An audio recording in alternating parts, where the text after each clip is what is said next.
শিশুদের কাছে যে ৬টি বিষয় গোপন রাখবেন। ১. সন্তানের ভবিষ্যতের জন্য যদি অর্থ সঞ্চয় করেন তাহলে সেই বিষয়টি সন্তানকে জানাবেন না। ২. পিতামাতার দাম্পত্য জীবনের ব্যক্তিগত বিষয়গুলি সন্তানের কাছে প্রকাশিত হওয়া উচিত নয়। ৩. পিতামাতার কোনো দুর্বল দিক বা অতীতের কোনো খারাপ অধ্যায় সন্তানকে বলা উচিত নয়। ৪.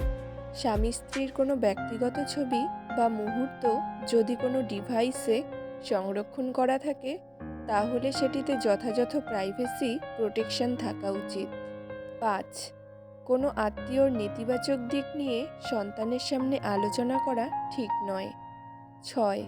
আপনার সন্তান যদি উচ্চাভিলাষী হয় এবং সবসময় নতুন কোনো জিনিসের বায়না ধরার প্রবণতা যদি তার মধ্যে থাকে তাহলে সেক্ষেত্রে আপনার সঠিক মাসিক উপার্জনের তথ্য আপনার সন্তানের কাছে গোপন করতে পারেন।